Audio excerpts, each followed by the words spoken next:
Testing. Check, check, check.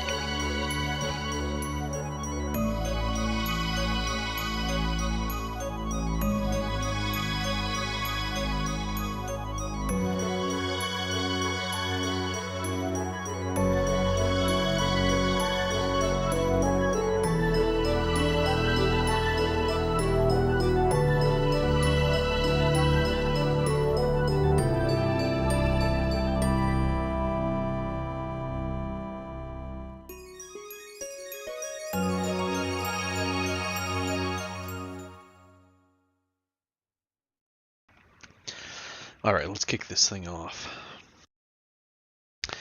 So, hello, my name is Aaron. I just finished playing Final Fantasy X for the first time. It was my first Final Fantasy game that I've completed.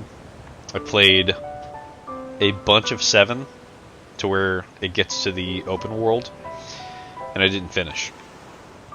But I set out to start and finish Final Fantasy X because I had heard that this was a heavy inspiration for Expedition 33, which I played this year, and is maybe my favorite video game that I've ever played. Like, it's an experience. Excuse me. Final Fantasy X was absolutely another, like, full-fledged experience, where it's a testament that video games are art, and there was so much along the journey, and especially afterwards, to reflect on. I was expecting the ending to, and of course spoilers, like this is going to be super spoiler heavy because I'm reflecting on my whole experience playing this game. I was expecting the ending to be more revelatory, with like crazier, like another plot twist or something, but it kind of ended how you thought it would by the time you got to the end. And of course there were revelations along the way, but I want to unpack this whole journey because I think that the journey was the best part of it. And I say that having thought that the ending would be the great big payoff, and I was wrong. The ending was good, but it was kind of expected. But after having sat on this for a few days, because I finished this on Sunday night and it's now Wednesday night, I have thoughts. I have a lot to think about and go through, and the way that I want to do this is going back through the story and kind of reliving moments and highlights, and then doing kind of a character study of all of the arcs that happened all the way through.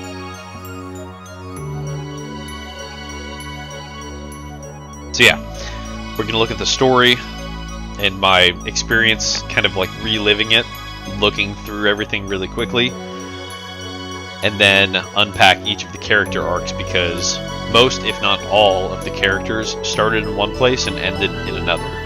And the themes, like the thematic elements that happened to everyone throughout, were really good. And they were good separately and, like, great altogether. I've been thinking about this nonstop since I finished it. And really since I started playing it in mid-August, and it's now mid-October, so I've gotten 3 full months out of this game, which is awesome.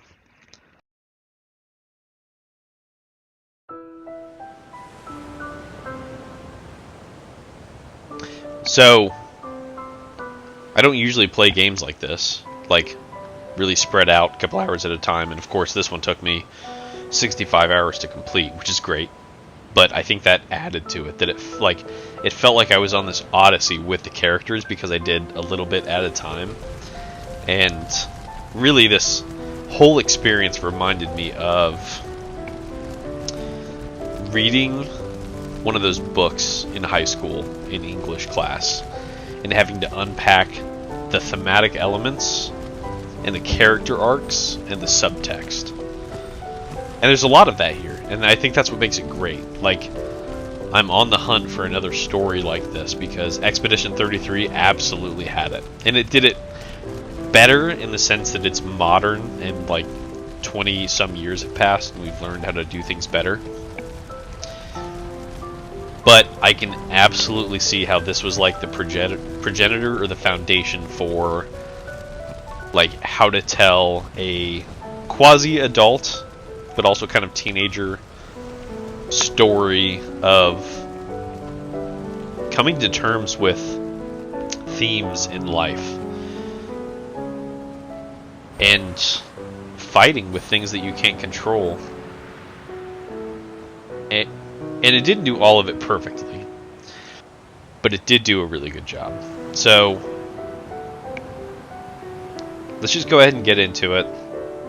I want to restart the story, and I'm going to try and figure out if I can do that through pulling up my videos, my playthroughs, starting with episode 1, and I'm just going to kind of go through them.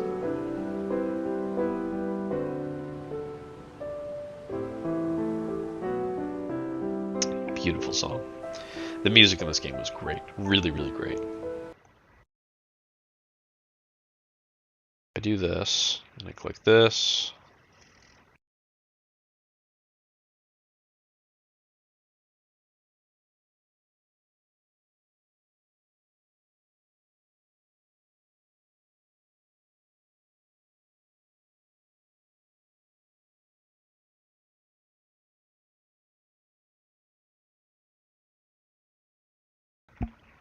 Let's see if I can get this to work.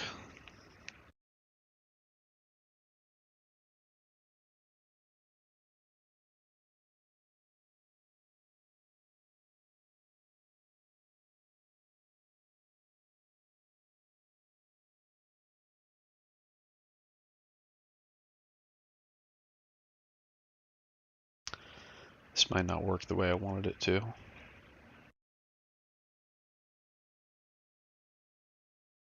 Unless I do this.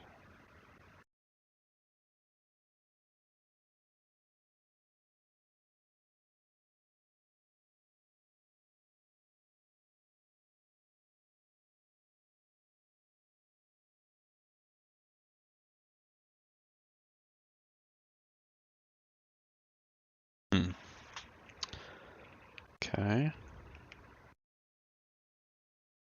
Trying to figure this out in real time, so bear with me for a moment.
Trying to figure out how to stream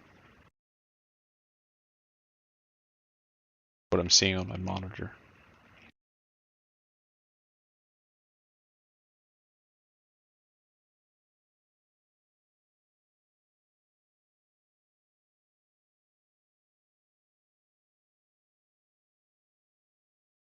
I mean, if it works if I have the game going. Let me try and get the game going.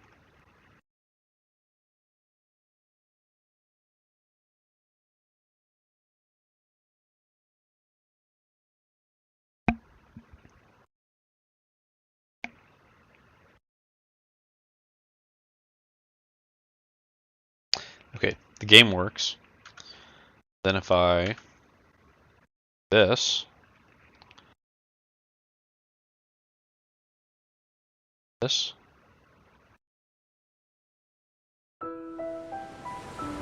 No. Maybe it doesn't work while I have the application running. So I'm going to do that.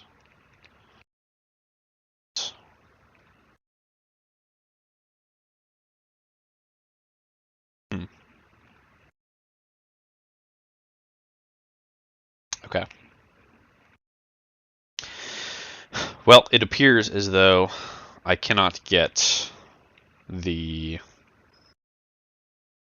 This is unfortunate. I wanted to, like, restream my streams. But that's okay. I think this will work just as well. So I'm just going to fire up the music and go through the stuff on my own terms, and you can look at me. So I'm going to go back to this. Hello, here's the content of the video. So the music is going there. It's going again. Okay. So, story analysis, chapter 1.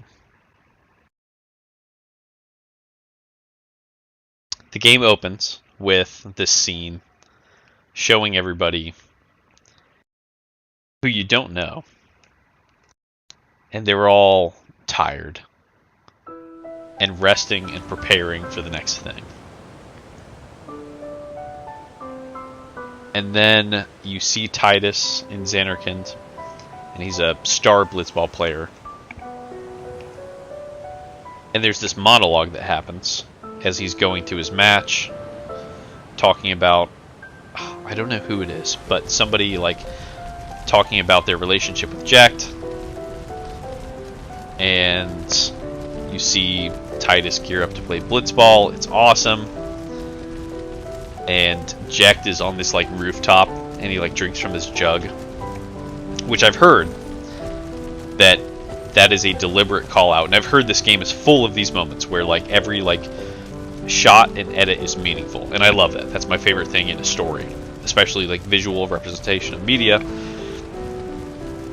because he knows that Sin is Jacked, and so he's saying like, hey, cheers, old friend, whatever he's drinking. I don't know if it's milk or liquor or whatever, but he knows what's happening. And then he of course picks Titus up into this and says, are you sure, to Sin, Jacked, and brings Titus into the fold because he was tasked with watching over him. And the intro is cool. It's really cool.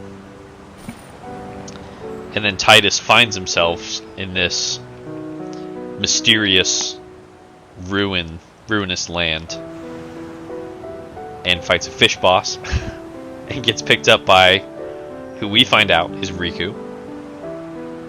And we know nothing about what's going on. And that was my first exposure to the game. I was playing this on my Retroid, emulating, and saying, like, I want to try Final Fantasy X. And I'm like, wait, this could be the perfect candidate for a game for me to stream. So, I paused when I was finished with, I think it's Besaid, the island that Waka and Yuna are from. And I'm like, I'm going to restart this and, like, do this right and record my experiencing such a cool thing for the first time. So you go through this whole thing with Riku and end up on the island with Waka, and I love like the water and the islands and the elements that are happening, and I recognize that that's a departure from what Final Fantasy had done previously as like medieval up until 7, where it was like kind of like fantasy steampunk, and then 10 is like, no, it's like magic and islands and also massive religious overtones, and I thought that was really, really cool.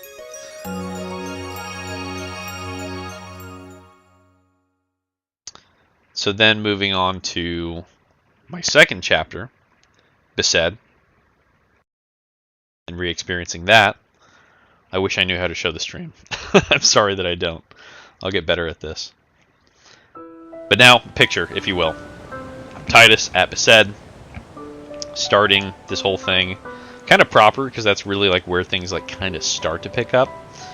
And I met up with Waka, of course, and got introduced to Yuna and the Guardians, the Cloister of Trials, which was stupid. All of them were so stupid. That was not fun gameplay. It's a relic of the time. It was bad. But when Yuna, you meet her and like hear what she's up to and see the Aeon summon for the first time, that is so cool. So cool. Aeons in this game were like another freaking level of just like awesome experience, that you could bring them into battle whenever you wanted. You could do it with or without them. So cool. Aeon's awesome. Yuna, cool. Waka, good character. And of course there was this awful like eject shot, and my introduction to the sphere grid. The first time you see the sphere grid, at least me, I was like, what is this? This is crazy. This doesn't make any sense. And then we went to Kilika. Kilika was cool. And that's where, I think there was another temple there. We kind of like made our way through the like green space. Yep, fought Sin on the way to the temple. And did the Cloister of Trials, also stupid. They got more stupid as it progressed. It was just bad gameplay. More and more obtuse. Like, this is a perfect game for a strategy guide. And I'm glad I had one pulled up while I was doing most of this. And I didn't like rely on it too heavily because I didn't want anything to be spoiled. But I wanted to help so that I didn't make stupid mistakes and waste time. Because I'm a 30-year-old man. My time is important, but also like not so important that I don't want to waste it playing Final Fantasy. So it's important, but I don't want to waste it. But obviously I'm wasting it. Whatever. Make of that what you will. So with Kilika, we saw what a place ravaged by sin looks like. And that's impactful. And then we went to Luca, which was cool because we're like at Civilization for the first time. There was the Blitzball tournament. We saw that the Albed abducted Yuna for the first time. Found out they actually love doing that. Blitzball was great in 2001, I'm sure. Not worth any extra time in 2025. Went and rescued Yuna. Got Titus in. Waka actually won and retired. And then we hit the Mihen High Road, which had a wonderful didgeridoo track. Did lots of fights on the high road. Fought the Chocobo Eater. Got to ride Chocobo. Then we got to the Jose High Road, the Jose Temple. Got to Guado Salam. I think I'm going to start moving a little faster through this. And met those horrible, awful bird people that Seymour was associated with.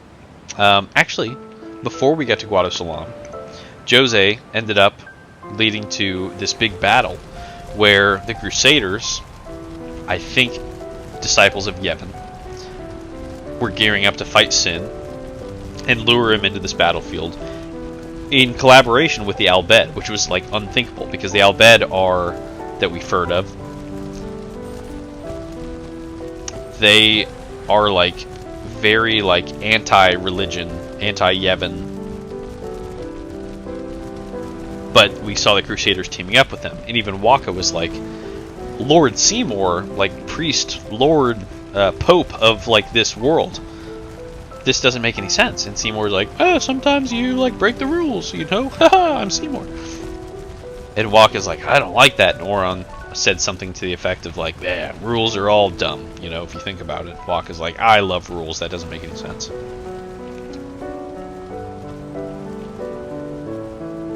I can't remember when it happened. I think it was before this, or during this time period between the High Roads and Jose and Guado Salam, that we met up with Riku, and Yuna was abducted again. We ran into the Shoe Puffs. That was cool and really like majestic and magical. Yuna got abducted by the Albed again. It turns out it was Riku doing it, but she just got like assimilated into the party, like kind of like some Japanese storytelling there of like, oh, sorry, I'll join you guys. Whoops, I did abduct your friend, who's like the most important person you know. Met the bird people, they were awful. Seymour proposed to Yuna, and she was thinking about it. We went to the Thunder Plains. That was kind of a cool place. And then went to Macalania. And so I'm trying to remember the entire journey as I'm like looking at my thumbnails here. Macalania Woods were actually really cool. And there was definitely some magic there. And that whole arc kind of ended with Beaconell, the sand, like, desert area, which was cool. And especially getting to, like, integrate with the Albed and finding out, like, Wakka hated Riku because she was Albed. And seeing their home city, their like home base under attack, and having the first big revelation of the game that Titus didn't know, but everyone else did. Yuna was going to have to die to summon the final Aeon and carry out the mission of defeating Sin, which up to this point we think is like requisite for Titus to get home to Xanarkand. So then we board the airship and we find out that the Albed's whole thing, their prerogative, is they hate that summoners have to sacrifice themselves for a handful of years of calm once they defeat Sin. So they're trying to abduct the summoners for their own good, to protect them. And that's Riku's thing, because her and Yuna are cousins, I think. Yeah. Riku's dad is Braska's brother, and Braska is Yuna's father. That makes Yuna and Riku cousins, I think. So they're family, they care about each other. It didn't come through super well because Yuna was never like, oh, Riku, my family. At least I don't think. But that was like the first like epic section of the game, when we were like, we boarded the airship and Sid, the pilot, was like, alright, there's only one way to destroy the monster in our home. Blow up our home. Then we went to Bevel to rescue Yuna because she had gotten abducted again by Seymour because he wanted to marry her. She was going to say yes, and then she was going to say no. And Titus the whole time was thinking like, well, I think I might love her. Like, I don't think I want her to get married. But they did some like very Japanese like, ooh, like, I shouldn't say anything. I don't feel anything. So we went to Bevel, blew up the wedding in great fashion. We're taken prisoner, and they put us in the Vira Purifico, which we escaped very easily, and made our way from Bevel to the Calmlands. I don't remember the links super well, but it definitely happened. And the Calmlands were cool. That was like a great big area with lots of fights and chocobo and side quests. And then I did one of the first like optional side quests, the Caverns of the Faith, where we got Yojimbo, and finished that out. Made our way to Mount Gagazet. Oh, and at this point we had already started, like, we decided that Seymour was evil and started like fighting and killing him. I can't remember at what point he was revealed that he was unsent. I think that's when we got captured at Bevel, that we found out that Seymour and like all of the like high priests of Yevon were unsent zombies, dead. And so like the whole religion like really came into question of like, okay, this whole thing seems kind of bunk. At least to me, and I think to the characters on the journey too, because a lot of them had grown up their entire lives thinking there is no questioning religion or Yevon. So we finished the Cavern of the Faith, had our new Aeon, started ascending Mount Gagazet, and this might be my favorite moment of the game, when Kamari is challenged by his brethren, the other Ronso. And I didn't have any really high affinity for Kamari the entire time. But this made me like him and respect him a lot more. That he fought his brothers and beat them. And what's really cool is instead of the brothers being like, you beat us, we're dying, like, screw you. They're like, alright, hey, you beat us. We respect you. You're one of us. Everyone support Kimahri and what he does. And he's a guardian, and everyone should respect that. Kimahri is awesome. That was so cool. That was really, really, really cool. That was awesome. First epic moment, the Albed bombing their own like home front and like the whole fight to get out of there, being attacked. Second one, Kimahri at Mount Gagazet, fighting his brothers and gaining their respect. And Gagazet led to Zanarkand, which was like approaching the epilogue of the game, or the end of it.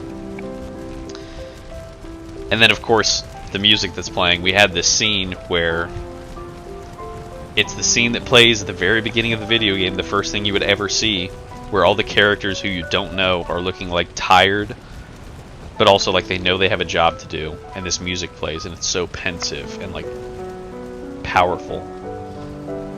It lets you know that you're about to embark on a journey, and the characters have been on this journey, and it's tiring, but it's emotionally powerful and valid. So now you see it for the second time in context, and it makes sense, and you're like, yeah, here we are. We're getting ready to do the thing. We're gonna go fight Sin. We're gonna get the final Aeon. Of course, in the meantime, we're all looking for a way for Yuna to not have to die in the process. And also, over the journey, Yuna and Titus decided to be in love, and that's a little cheesy. There's something with like all Japanese stories where the love is forced in there. Like, at least in this one, it was like 40 hours in, so it like kind of made sense, but that's fine. I bought it. It's fine. And of course, Yuna is amazing. She's beautiful. I know, like, not for me. Like, she's young. I love her blue and green eye. Her and Titus are, like, a great match in the sense that they both have main character energy. And I'll get to that when I talk about Titus, because he has main character energy, like, overflowing to the point that it's annoying. And he's kind of wrong. Like, he's not... He's very wrong, in fact. In fact, that's, like, the entire, like, crux of his character. But anyways, we get to Zanarkand. We go get the... Did we get the final Aeon from there? Zanarkand was cool to revisit because it's actually this like place that's like dead and destroyed, just like everyone said, and Titus is like coming to terms with the fact that, well, this, yeah, my home was destroyed 1,000 years ago. What is my existence? And of course we find that out in the dream sequence, where that ominous demon child thing, the Faith, tells him that he's just a dream of old Zanarkand. And it was preserved as kind of a sentimental thing in this fight against Sin, that it destroyed Zanarkand and what did exist. Maybe because of the like humanity's use of Machina as punishment, and definitely like the religious overtexts are like not subtle, that like sin is original sin, and it's like punishing people for crimes they didn't commit that were allegedly done generations ago, just like in the biblical sense. And we have this like small tribe of warriors who are like, we want to end this cycle of suffering that happens, and they don't know it's a cycle. They think they're just trying to beat sin cosmically, but they kind of come to find that out. And then that, like, this is just crazy that you're now like 40 some hours into the game, and it's like, here's the airship, it's time to go revisit everything and do all the side quests. Like, at this point, like, I'm ready to beat the game when I got here. And it's like, no. You get to now explore and do all the side quests and all the filler content. Some of it good, some of it bad. Fuck the chocobo races. In fact, fuck all of the celestial weapons. They were all a waste of time. They were all stupid. It's the kind of thing that you could only do with a strategy guide and be like 10 years old and have the patience of a 10-year-old with nothing better to do. Like, it's a product of pre-smartphones. So luckily this was the part of the game where I discovered that my emulator has like a turbo function where it could speed things up. in save states. This is where I started relying on save states because the game just got like really punishing and unfun and like mean. Which I think is what like Elden Ring is. I've hated Elden Ring. I've tried to get into it. I don't like it because I don't want to be punished for trying to enjoy the game, and I don't have the time as a like adult, a functioning adult, to like trial and error 1,000 times. So I appreciate it, but I also hated it. But I also loved it as part of the journey. And I only had to spend, let's see, 3, 6, 10-ish hours doing side quests and like power leveling at the Omega Ruins before I was ready for the very end of the game, which was good. And it was kind of exactly what I thought. Like, the airship fight against Sin was cool, blowing its arms off, and then it like crashes in what I think is Bavel now, and then approaching it and getting inside of it, then fighting Seymour, and at that point he's just an annoyance. And it's like get out of here, dude. We beat you so many times, and all of his forms get like crazier and crazier. I did get all of the optional Aeons, which was cool, and like added to the end. I think I did everything that wasn't just like 100% collectathon, which is good. That's the experience I wanted to have. So, beat Seymour, and then went on to like enter the final Sin, and there was that stupid like crystals popping out of the game minigame, where if you got hit you had to fight fiends and you had to collect 10 of them. I don't even know what that meant, but that was gameplay. It was gameplay. Good or bad, it was gameplay.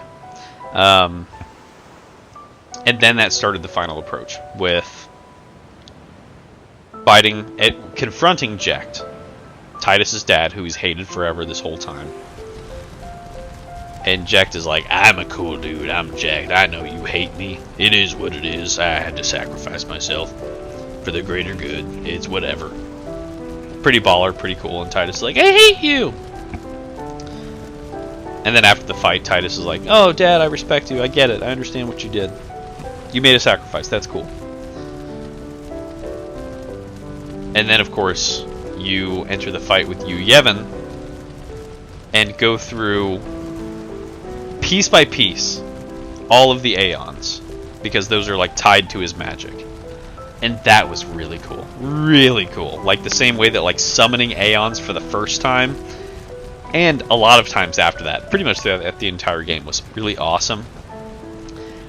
Putting them all to rest against the Yu Yevon in the fight where he was possessing them was really epic and really cool.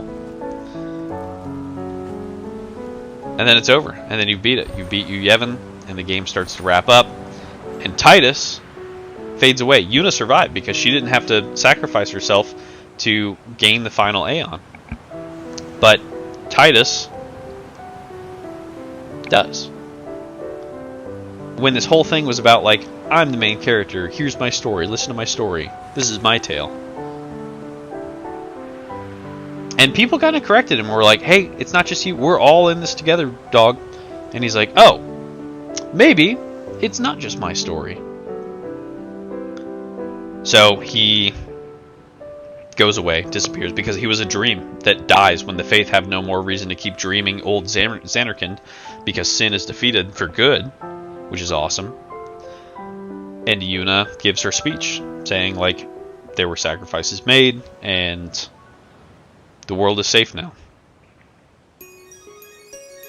And it ends, and the credits roll. And it was a very good telling of a story. But the subtext and all of the work that was put into everything is where it really shines. So, story start to finish, I really liked it. Obviously creative, obviously immersive, and I cared. But what hooked me and what kept me coming back, and the reason I'm making this now, because I have thoughts to share, is the characters. The characters were so good. I cared about everybody on the journey, to the point where maybe my favorite point in the whole game, besides Kamari getting the support of his people, was when we met with Yunalesca for the first time, because I forgot to mention that we like fought and killed like God / the Grim Reaper lady in a bikini. she was telling us, like, in order to get the final Aeon, you'll have to sacrifice someone close to you. And I'm like, oh my god, am I going to have to choose somebody to sacrifice? Who am I going to choose? And somebody watching was like, yeah, who would you choose? And I'm like, oh my god, like, am I going to have to choose someone? Like, who am I going to choose? And luckily, I didn't have to. But I'm like, that felt like one of those, like, textbook, like, gun to your head moments where I'm like, these are all my kids, and I love them all. I don't want to give anybody up. Who am I going to give up? Oh my god, I can't choose anybody. I can't choose... Kimahri. It's Kimahri. Kimahri's the one I would give up. I didn't feel good about that. I felt terrible afterwards when I didn't actually have to sacrifice anyone. But I had to, like, think, like, oh my god, who am I going to give up? Who's going to sacrifice? And of course, all the characters were like, no, we're not going to sacrifice anyone. We're going to break the cycle. And I'm like, ooh, like, I wish I would have been thinking along those lines. I wish I would have known that was an option. And I, like, kind of should have known that, because that's the journey that we were all on together. But also, like, we were trying to defeat sin. And God, Bikini Lady, was talking to us and telling us, like, somebody had to be sacrificed. So I'm like, I can't choose a single... Kimahri. Not that I don't love Kimahri, because obviously I do, because that was such a big part of the game for me. But... if I had to choose somebody, like, I like them all. It was a really hard decision, and that's a testament to how good the game is, and especially how good the characters in the game are. So now, I want to talk about every character and the arc that they went through. Tidus is such an annoying, like, child who's like, I'm the main character. I get things my way. I'm a blitzball star. I don't have to do hard stuff. And as the game goes on, you can see really good examples of him, like, developing and maturing, where he's like, hey, I had to do a hard thing once. Sometimes hard things happen, and everyone's like, oh, Tidus is growing. Maybe they didn't say that. That might have just been, like, me projecting, but that was the sense I got out of that. All the way to the point where him and Yuna traded roles, because Yuna had her whole life spent thinking, I am going to be a summoner, just like my dad, and I am going to sacrifice my life to save the world. And that's that. It's fine. I'm okay with that. And Tidus is like, sacrifice is stupid. Nobody should do that. But they traded places where everyone was like, Yuna, we don't want you to sacrifice yourself. Let's find a better way. To the point where Tidus is like, I'll keep the secret that I know that I'm going to die when we defeat sin. I'll stop existing.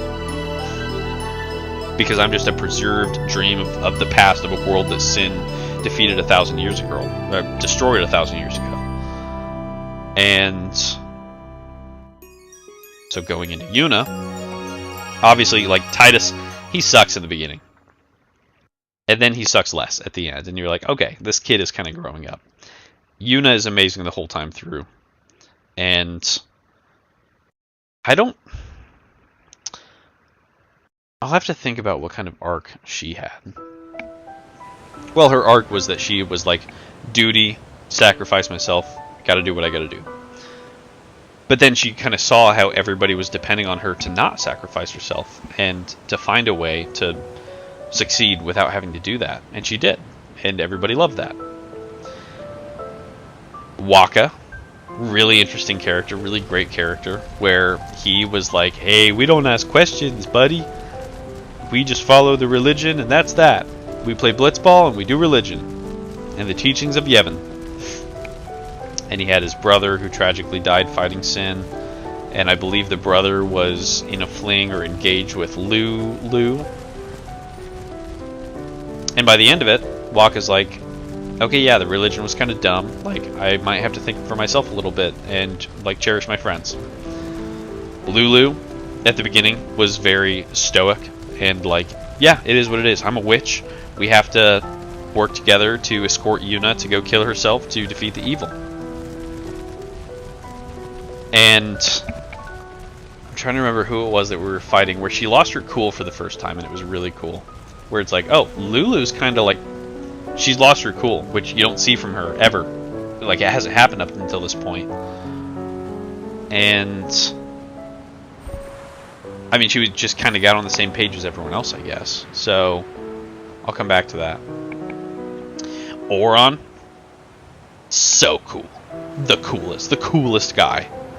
He knew what was going on the whole time. He was dead the whole time. He has gone on this journey, this pilgrimage before, and seen it succeed / fail, like learning the truth of it, and then just escorted everybody on this second one, revealing information only as necessary, but slowly also revealing his like biases and the information that he didn't want, that would like discourage everybody if they knew it, only when it was strategically necessary. All the way up to the point that he's dead and he needed to be sent at the end because his job was done. He was literally a ghost with unfinished business, like Casper. Like, that's a cool storytelling mechanic, and I'm glad that it was incorporated, and that works perfectly for his character.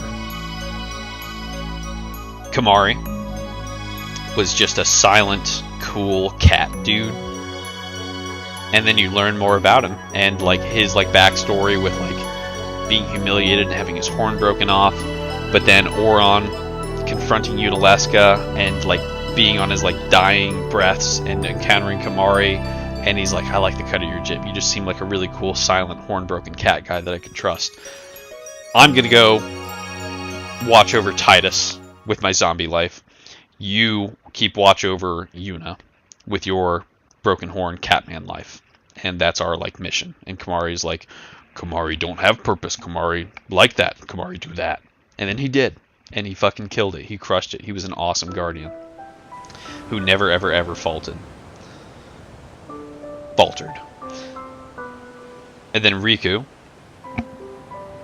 was a maybe kind of like comedic relief, like Titus did that too, but Riku was a fun character to have along the journey.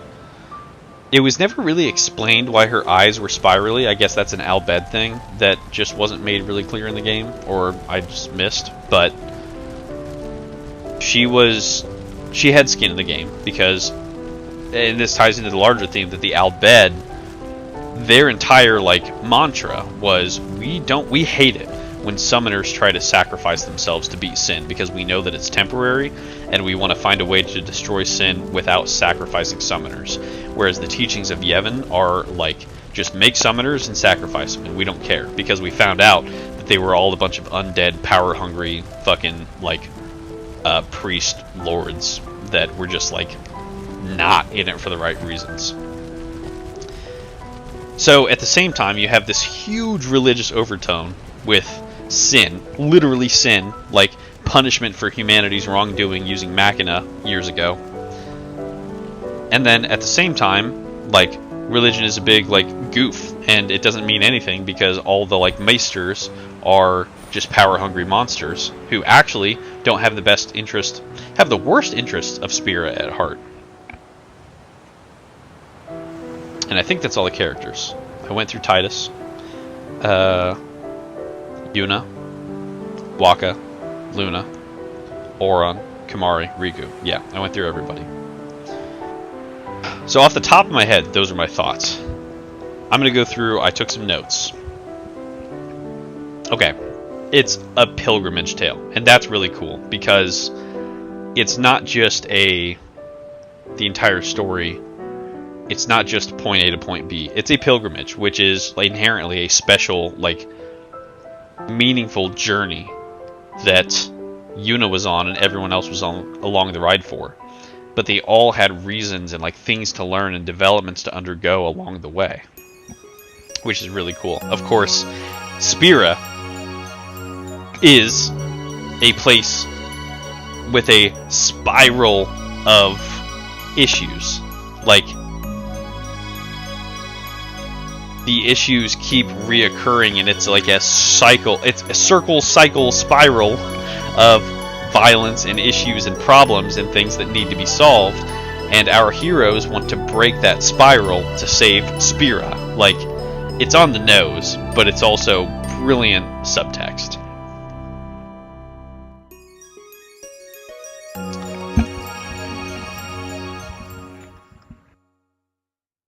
Okay, I touched on the spiral nature of death and rebirth and the cycle of violence and destruction and rebuilding and doing it again. Faith versus trust, like, the importance of religion, but also subverting, like that it's all in this game kind of stupid, and you know, in parts of like real life too. I don't think this was a commentary on life at all. I think it was using themes from real life to build an immersive fantasy world, which is exactly what a fantasy / Final Fantasy game should do. So, spoiling the end here of my like reflections and review, but perfect, beautiful, excellent. I'm so glad that I was along for the journey. I'll say that again to wrap up, but I want to continue through my thoughts. Memories and dreams, super important to everybody's development, that people don't have all the information at the beginning, and then they either remember things or have revelations given to them, or it turns out that like dreams were like more meaningful in some way, whether it's like Titus being a dream the whole time, or his dad, and then like they find ways to like manifest, but they also stop existing as soon as they defeat this like dream monster Sin.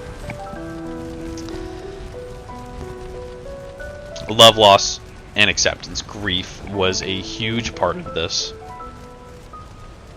Everybody was grieving in some way. Titus hated his dad unfairly, and he knew that. He didn't actually hate his dad, he thought he did. He was grieving for his dad being gone, being absent from his life, because he didn't know why. Until the end, and that's kind of what made him like forgive him and accept like everything that happened.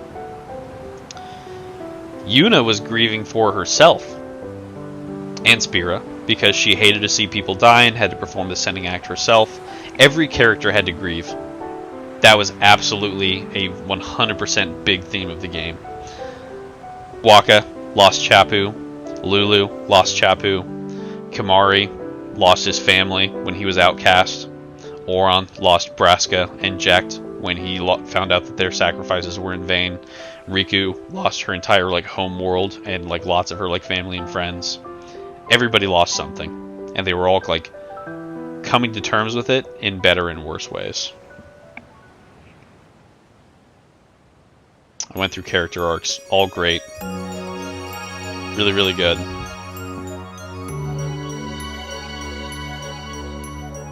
Water as a motif, like this whole thing was a departure from Final Fantasy started being this like medieval like fantasy thing, and then went kind of like steampunk in Final Fantasy VII.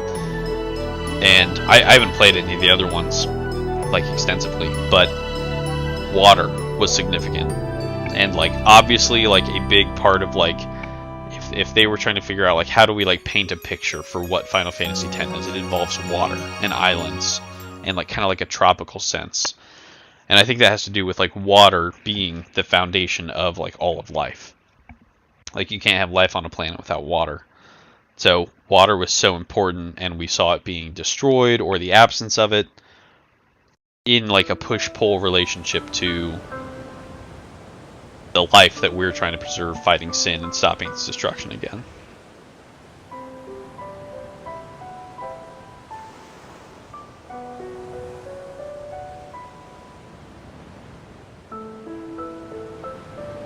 Checking my notes for anything else I may have missed. I think I hit all the big scenes. Yeah, I mean, overall, Final Fantasy X was awesome. That was so cool. Such a cool journey to go on over the course of 3 months in real time. Taking a little bit at a time, like making progress just like the characters do through every story environment. And it's now been a couple of days where I've like gotten to like watch the YouTube videos about it and think about the themes myself and like synthesize like how did I feel going through that whole thing, like what like stood out and what was stupid. A lot of dated gameplay, a lot of like Japanese RPG tropes, not necessarily problematic but like dated, and there's just no place for them in like modern games or storytelling anymore. But with that said, 9 or 9.5 out of 10 is what I would give. I would give the entire experience a 9.5 out of 10. It wasn't perfect. I've seen it done better. But mainly only in Expedition 33 or Mass Effect is another, like, that's a 10 out of 10. Like, character-driven story. And forever, my favorite, like, genre of video game has been story-driven single-player games. And I'm realizing that the character aspect of it, I'm realizing the emphasis of how important that is. Story-driven, character-focused games, single-player games, especially RPGs. Because as I leveled everybody up, like, I got to go on that journey and go through each of these new places and make the progress from the map as an illustration was so great that I'm going from point A to point, like, Z over the course of 3 months, going on this journey with these characters, like, changing and growing with them and, like, deciding who I like and don't like, but then eventually I end up liking everybody because they all have very real, like, character traits. Yeah, Final Fantasy X was a banger. That was awesome. That was really great. I'm so glad that I played it. It's really cool that I captured it. For me, if anybody happens to watch it, thank you so much. If you happen to make it an hour into my rant about what I'm just a random person playing a random video game and trying to do a good job of documenting my thoughts and experiences with it. So, I've said it a couple of times before, but if you happen to stop by and check out any of this, thank you so much. I'm not trying to be a big streamer. I'm just doing this as an experiment of what does it feel like to, like, stream a video game. And it's been a lot of fun. And after I finished it and I didn't really know what to think right away, I owed myself and you, anyone who happens to watch, my thoughts, my reflections. So that's what this has been. This game was... They really should study this in schools, of, like, as tools or, like, studies for, like, character development and themes and subtext, and it just nailed all of that, and it was really, really good. Glad that I played it. I'm so glad that I have this experience to, like, carry with me through the rest of my life, and I kind of already want to replay the game to see, kind of like the movie Fight Club, where, like, the second time you watch it, you pick up on things you didn't see the first time. I won't spoil anything, but I want to replay this, and I don't think I'm going to do it right away, but I want to see it done again. I want to see someone else play it. To watch what I know happens and then see them go, what does that mean? That doesn't mean anything. I don't get that. But then, of course, you get to where I am here at the end, and it's like, I get it. It makes sense. And there are people who have played this game 10 times and have lived with this for 20, 25 years, and they have... like, this is like a part of their identity and who they are and what they like in terms of, like, art and culture and media and games. So I can't say it any better than that. Final Fantasy X was great. 9.5 out of 10 in 2025. It has flaws, but as an experience, going on a journey, I went on the journey with the characters, and I'm so happy that I did it.